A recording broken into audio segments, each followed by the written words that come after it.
Hey guys, today is Sunday and I am awake earlier than usual, just by a little bit, because I bought tickets to a rodeo today. The rodeo takes place across 3 days. Decided to do today mainly because I was able to get, I think, one of the better seats, but I have no idea what to look forward to.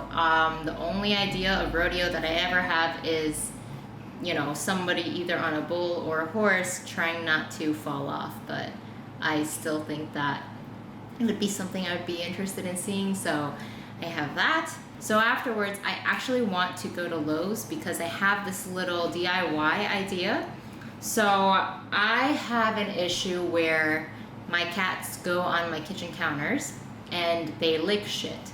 So if I don't keep it meticulously clean, they will go up there and they will lick my pans, my pots, they'll go over my sink, and it is disgusting and it's really pissing me off. Another issue also is that Milo is long hair, so he always leaves lots of hair on my counters when he does those things. So recently I have been blocking off my kitchen with my TV box.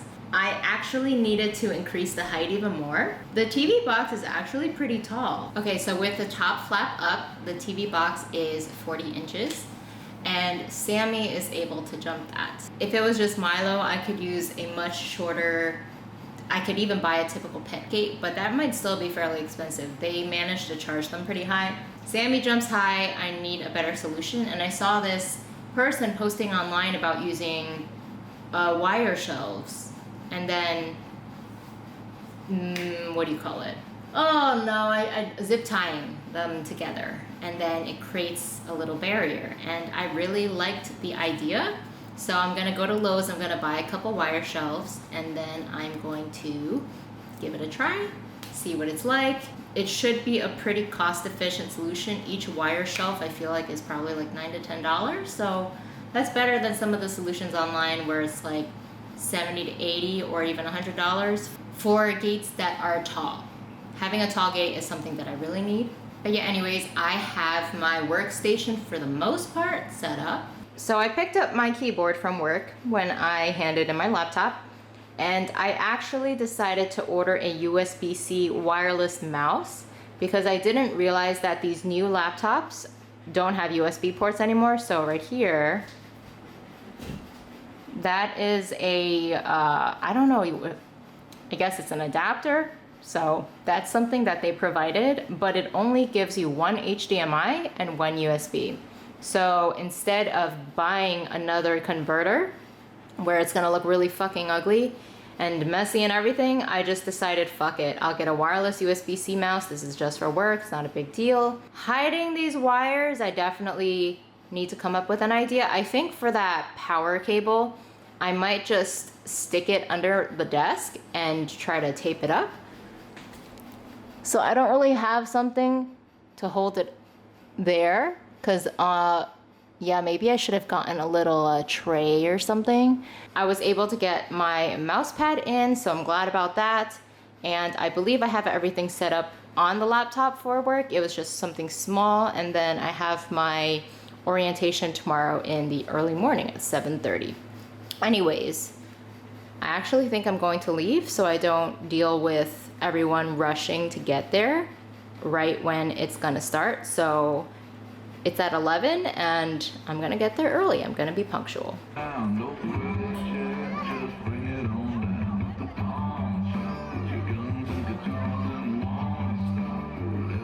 E1 Folsom, California.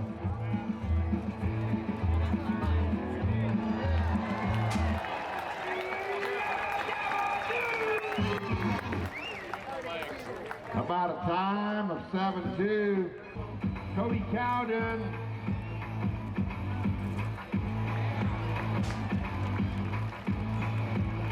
That guy on the backside's been to the Wrangler NFR 8 times. 7th. Here's the gates open. The arena's all hers on the Big Bay Horse today.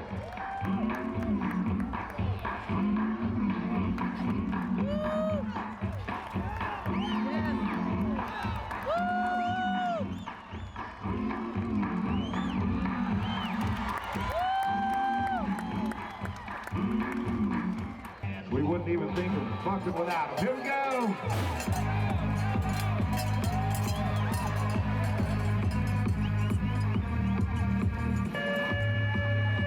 Off today. One of your bullfighters. Here we go. This is Justin Rickards. Qualifier loaded up in Shoot 2, brought to you by Coors Banquet Beer.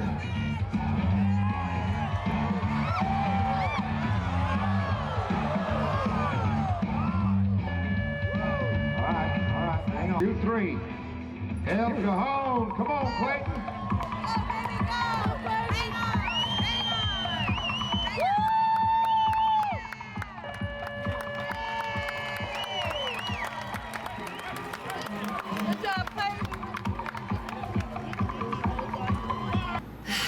Okay, hey guys, I am feeling pretty worn out for some reason, most likely because it has been really, really hot.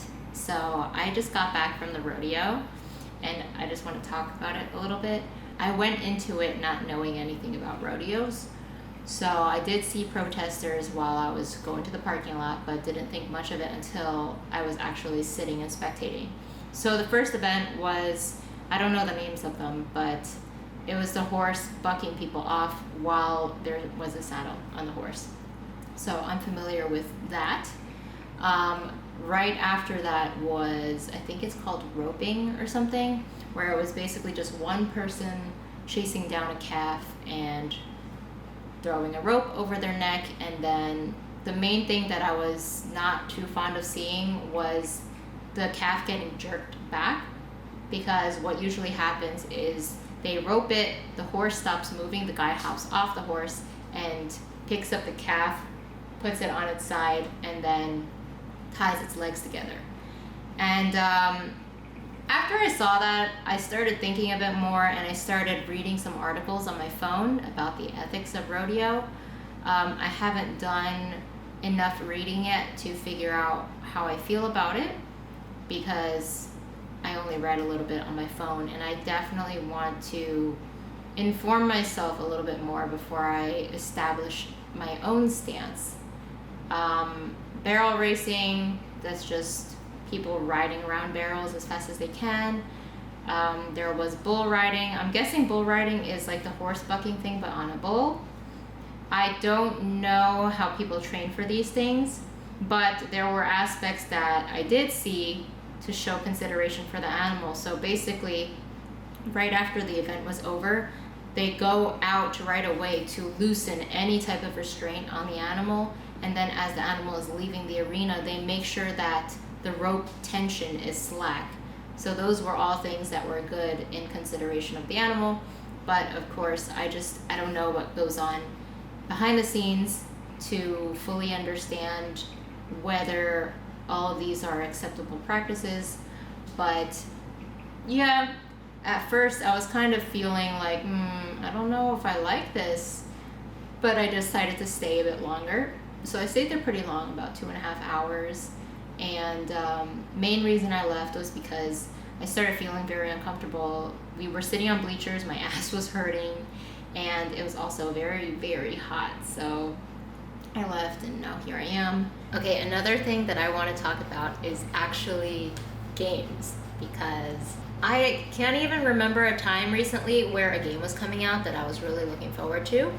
But at the end of September, New World is coming out, as well as Diablo 2 Resurrected. So, Diablo 2, in case nobody knows, was one of my favorite games growing up.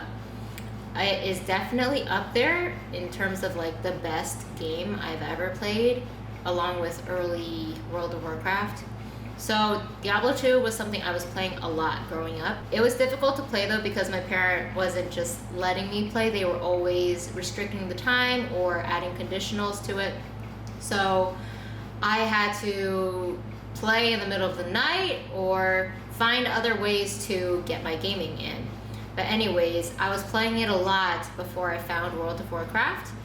And I remember I would copy all of the installation discs just to make sure I had extra copies. That way I would never be without the game. But anyways, recently last week I was told about Diablo 2 Resurrected. I have not been following anything Blizzard related unless it just happens upon me. So the Blizzard lawsuit, I actually heard about that during an interview. And I don't really browse MMO Champion anymore. I used to browse that site all the time for WoW updates. But now, and for a while now, I have been anti-Blizzard. So why would I want to read up on and follow what they're doing? Also, I had heard about the Diablo 2 remaster/remake. It's not really a remake, actually, it's more of a remaster. But I had heard about it for a while. But I was really turned off and finding them pathetic for remaking their old games, because to me, that just shows that they are incapable of creating great games now. So they are relying on remastering the old games that people loved because they're incapable now. That's how I view it. And it might be very cynical, but that's just how I have felt towards them for a very long time. So even though I knew it was in the works, I have just been like, gross, fuck you guys. But after playing the open beta last week, I only played it for one day because I wasn't aware that you can only go up to Act 2 normal. But I played it, and I was, honestly, when I first learned about it, I was like, oh my god, I'm going to be playing this the whole weekend, so excited. But then I finished it in one day. Anyways, that inspired me to go back and play the old game. And for some reason, even though I loved the shit out of Diablo 2, and I still do, because playing it recently has shown me that the gameplay was incredible back then, and it still is way better than most of the games out now. But for some reason, I have never played that game again. After I stopped playing back then, because I got banned for map hacking, I was farming Mephisto in Act 3 with my sorceress. I got banned, and then that's why I found World of Warcraft, because my characters, I lost them. Yeah, playing it over again now, I'm really enjoying it. I don't mind the graphics, honestly. I at first thought that the graphics would be much worse than what I remembered, but I think they're fine. It's totally playable. So I'm going to be playing that a bit. I'm playing an assassin right now. My main 3 classes that I loved were sorceress, Amazon, and assassin. I thought assassins were very, very cool. Demon Hunter is not the same thing at all. Demon Hunter, I guess, is kind of like a mix between that and Amazon. I don't know. You know, for these types of games, I don't know why. I am very intrigued about doing it myself. Yeah, I'm not sure what it is about it, because my friend was like, do you want to play some Diablo 2 Resurrected together? And at first I was like, oh yeah, totally, of course. But then once I started playing it during the open beta, I was reluctant to party with people after a while, just because I was like, you know, I really like the idea of defeating everything by myself. Obviously normal is not very difficult. I just got back from Home Depot, and I'm going to put together my little cat wall gate thing, see how it works out. I need to go find my zip ties. They're somewhere in one of the boxes in the back. I'm sure I'll find it quick. And then we got Milo peeking over there. That is my new humidifier. I need to get that set up because I always have a stuffy nose when I'm trying to sleep, and it's very dry here. My current humidifier is way too small to properly combat the dryness. So that will hopefully increase the quality of sleep that I get. Hi guys, so it is Wednesday. It is my 3rd day of work, and so far it has been pretty nice. Everybody I've talked to or met is extremely friendly, and I have been very impressed by how accessible everyone is so far, as well as willingness to help. It has still been a bit difficult kind of getting used to the schedule, because I haven't been awake very early for many, many months now. So I need to be up by, I'd say 8 o'clock. My daily stand-up is at 8:45 my time. And it does kind of suck, because I get the feeling that most people on my team might be more towards like Eastern time or Central. And when they're scheduling things, they tend to schedule it early for me. So for example, we have something, we want to do some training for 30 minutes tomorrow, and for them it's 11 a.m. For me it's 8 a.m. So I'm gonna have to get used to that, just start shifting my schedule up a little bit earlier, which I'm not too fond of, but I'm sure I'll get used to it after more practice of doing all of this. But yeah, the working from home has been amazing. I love it. It definitely takes away some of the, I don't know, pressures of work, because you still feel a lot of freedom being able to just like walk out the door, go for a walk, nobody's watching you, stuff like that. So I actually have a board coming up on Saturday, which was very surprising. I say that every time, and I know it sounds very stupid, but I'm always very surprised when someone finds me, my dog training business, and wants to book a board with me. So they are looking to find someone because their original boarding facility didn't have availability for their dates. They're going out of town. And this is a dog that was already trained before for a 6-week board and train. She just thought it would be a good idea to have more one-on-one training time, as well as an exposure to a Siberian Husky. She says that her dog has some reactivity on the walk towards larger dogs, so that's something that I will have to be aware of, because this is a pretty large dog. She said 85 pounds, and that dog will drag me down the street if I'm not alert for those things. So that's happening on Saturday. Originally, I did want to visit my parents next week, but I will put that off for this, and then try to fit them in the week after that, which I'm gonna have to figure that one out, because the dog leaves late on Sunday, and I would ideally like to be at Las Vegas throughout the week instead of driving in over the weekend. And the main reason that I'm trying to plan it that way is because silly reasons, really. Diablo 2 Resurrected comes out on the 23rd. And I have decided this year that I want to take 2 days off to play it. That's the 23rd. I feel like if I'm in Vegas and trying to rush back home that week, it's just not convenient. So ideally, I want to be in Vegas the week before, and I don't know, I'll figure something out. I don't really know how long I'll be there. I don't think I will be there for a whole week.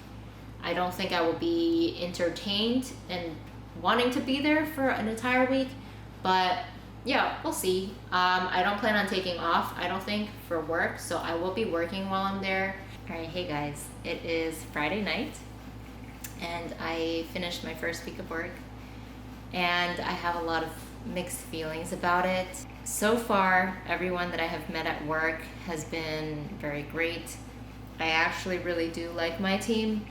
Pretty much everyone on my team I have just really positive feelings towards. I've had great interactions with all of them, and my lead is really, really nice and very, very responsive, so I think I'm gonna enjoy learning from him. I think one of the things that I have found difficult this week is just feeling very drained.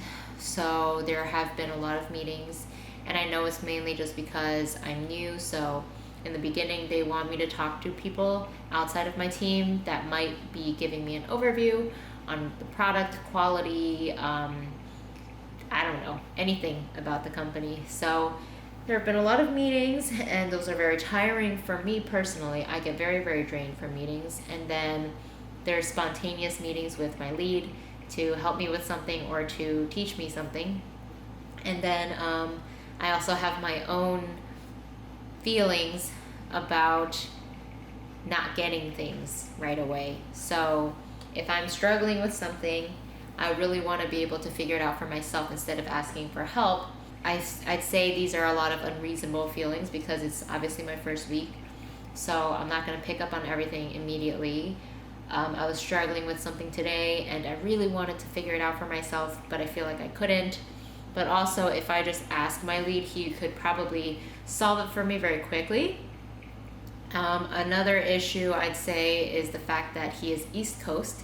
So when I ask him about anything later on in the afternoon, I feel bad because I don't want to keep him from enjoying his time away from work, if that makes any sense. But he did tell me earlier today that he's very good at like checking out of work. So I suppose if he is intending to not address work, then he won't. otherwise, if he's available, he is allowing himself to be, if that makes any sense. So it's not like I'm pulling him away from his personal time.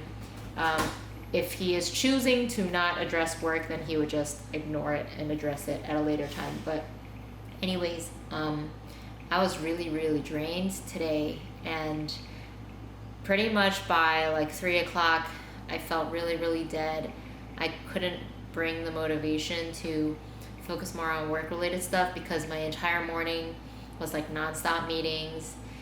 And yeah, I just also maybe just not getting the proper amount of sleep just yet because I'm still adjusting to an earlier schedule. But tomorrow at 9 a.m. I have my board being dropped off for 9 days, and I am always anxious about boards being dropped off, and I really wish that wasn't the case. Yesterday I went to the gun range with James, and I told him about some of these things, and James has always been very supportive. He's also much older, so I really like and am eager to hear his insight and his advice for me. A lot of the things that he says I take very seriously, and he just is always very encouraging. So I was telling him that maybe sometime next week I'll have him come over for a little bit, maybe meet the dog, or just like even test the dog a little bit, because the owner did say that when strange people come to her home, her dog behaves anxious and not calmly, even if they're crated. Like he'll be standing up and panting and looking kind of anxious. So that could be something that I test out. Yeah, I am nervous. Stuff like this at times are the moments where it is nice to have somebody nearby. So I do have James, but of course, when Jose was around, it was very comforting because Jose was here for drop off, so I didn't feel, I had company, you know? I had somebody familiar that was there. There's also the factor of safety, so he helped a lot with that. And then also, right after drop off, usually I would go for a walk with this dog, and he would be there seeing the dog struggling and maybe just making me feel more comfortable about what was going on, like kind of minimizing the stress that could be happening from any negative interactions that I had with the dog. Because, you know, if I have a negative interaction with, say, the pit bull last board, I had to really handle it myself. Usually whenever something happens negatively with a dog, first day they arrive, I am usually very, very stressed, and I feel myself, like, after drop off, I probably spend a couple minutes, like 10-15 minutes working with them on prong collar only, and then I usually take them for a walk with both prong and e-collar. And usually, for most dogs, the first walk will always be a bit messy because they are used to doing whatever they want, and now I am trying to emphasize the heel command for them, and depending on the personality of the dog, they will be very, very anal about it, not be happy about it, and they will make that known, or the dog will actually be like not that problematic. But for the more problematic dogs, it can be very, very hard to handle at times because there can be a surge of emotion. Yes, I do get angry. I get very frustrated. Sometimes my hands are shaking because of all that, like, I guess it's, I don't know, is it adrenaline? But there's also times where I can tell, like, there's so much energy happening between me and the dog, or even the dog directed at me, that my hands are shaking, and that scares me sometimes. So when I handle all of that by myself, and after all of that happens, and I finally put the dog away in their crate, and I finally have time to myself, I usually feel fried. Like my brain is so tired, my body is so tired, and even though I now have time to myself, I can kind of do whatever I want at home, stuff that I enjoy, hobbies, I usually don't feel motivated or eager to do any of that because I'm not in the right state of mind to enjoy them. So it's a lot to handle sometimes, and having a person physically that can help comfort you is very nice. And yeah, sometimes not having that now for these boards scares me a bit, but I know I'll be fine. I'm just recently starting to watch over Gilmore Girls again, and I have talked about this show since the beginning of time. I love this show so much. It is my favorite show. I always feel so connected to the show. There's so many emotions I feel in every single episode. Every single episode, I'm telling you. And there's definitely times where I wish I could discuss it with somebody. But yeah, this is the interesting thing about my life sometimes. I have no females in my life outside of my mom. And everyone I talk to is obviously male. I have never met a man that has watched this show before. But also, I haven't met many men that I can talk deeply with and have the types of conversations that I want to have about this show. So I don't want to just like tell them I love this show. I want to talk to them about scenes in the show, dynamics, relationships, stuff that I find really endearing, all of that stuff. And I don't have anyone to talk about that stuff with.